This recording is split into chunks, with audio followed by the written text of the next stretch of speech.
Halo teman-teman sahabatku, perkenalkan, nama saya Evangeline Laura Luther. Saya finalis Olimpiade Science Corps 2023 level 3 dari Sekolah Dasar Kristen Gloria 1 Surabaya. Judul project yang saya buat adalah tentang ekosistem tanah. Mula-mula saya akan menjelaskan proses kerja dari project ini. Pertama-tama kami melakukan proses pengamatan lingkungan. Untuk pengamatan ini, saya mengambil lingkungan taman kota di depan rumah saya, yang menurut saya mengalami kerusakan. Rumput-rumputnya mulai mati dan pelan-pelan menjadi gersang. Setelah taman tersebut dijadikan lahan parkir mobil dan pembuangan sampah beberapa penduduk di sekitar. Setelah itu, kami mulai menganalisis apa yang terjadi pada ekosistem tanah pada lingkungan yang kami amati tersebut.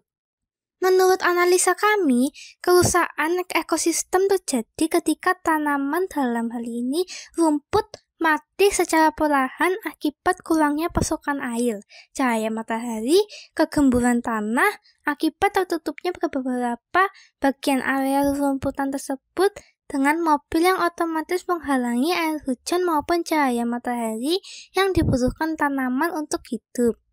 Dari sinilah kami mulai membuat proyek untuk mengetahui bagaimana suatu ekosistem tanah bisa mengalami kerusakan, yang mana membuat makhluk hidupnya seperti cacing tanah, rumputan, dan lain-lain tidak dapat bertahan hidup di sana. Dan inilah hasil proyek terarium kami. Dari terarium yang kami buat ini, kami dapat mengamati kondisi ekosistem termasuk kualitas tanah, air, udara, dan cahaya matahari yang sangat mempengaruhi tanaman yang kami letakkan di terarium. Ketika cahaya matahari atau pemberian air terlalu berlebihan, maka beberapa daun di tanaman akan menguning.